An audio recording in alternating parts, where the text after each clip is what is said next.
Dans le cadre de la conférence Demain l'agriculture, de la terre à l'assiette, qui aura lieu mardi 10 septembre aux Échos, nous recevons deux experts de la question agricole, Baptiste Bagnier et Francis Declercq.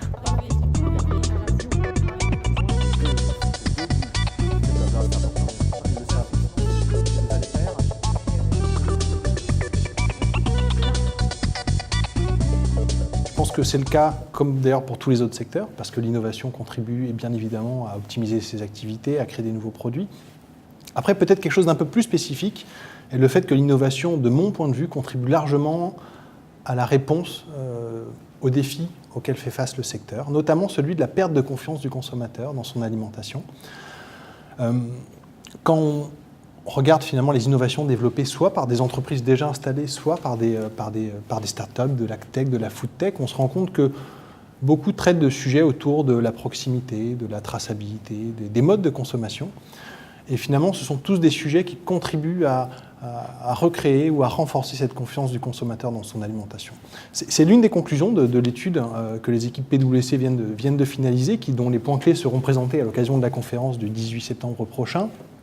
Peut-être un dernier chiffre qui illustre également bien ça, c'est quand on a interrogé les startups de l'agtech, de la foodtech, plus de 2/3 d'entre elles nous répondent finalement que leur innovation, leur produit va permettre d'améliorer cette confiance dans le consommateur. L'analyse du passé nous montre que ce type de loi n'a pas toujours été efficace pour arriver à rééquilibrer les rapports de force. Je prendrai également quand même en compte le contexte. On est dans un contexte de changements forts, des nouvelles façons de produire, de consommer.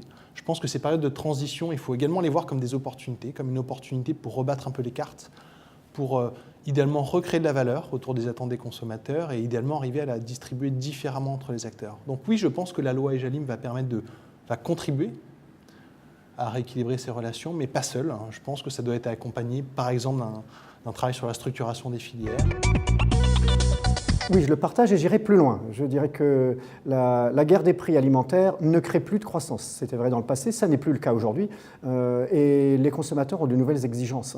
C'est pourquoi, quand il y a une crise alimentaire, eh bien, il y a destruction de valeur, quand il y a le food bashing qui détruit la valeur, et il y a intérêt à réagir. Il vaut beaucoup mieux que les agriculteurs, les industriels, les distributeurs et les restaurateurs se coordonnent et travaillent ensemble. Quand il y a une crise, eh bien, il faut reconnaître le problème, et il faut en parler, agir immédiatement pour le réparer et travailler ensemble pour qu'il ne se produise plus.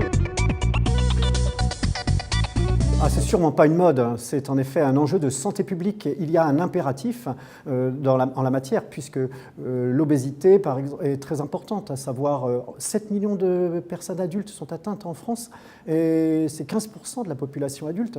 Bien sûr, des progrès importants ont été faits depuis 10 ans, mais il y a encore beaucoup à faire. Et on ne peut pas laisser les seuls services de l'État travailler sur ces questions. Les professionnels de l'agroalimentaire ont aussi intérêt à y travailler, qu'ils soient distributeurs, industriels ou agriculteurs. Je suis très heureux que les citoyens européens et français soient tout à fait prêts à financer la conversion en bio d'environ 15% des agriculteurs français.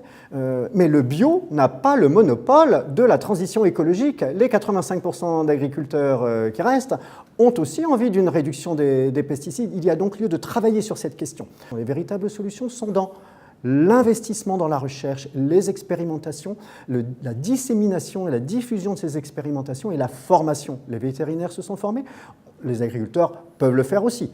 Et il y a de quoi faire, notamment pour la prochaine PAC. Et pourquoi ne pas la faire en contrat avec les Anglais, cette fois-ci, volontairement? Parce que le problème, il existe partout en Europe.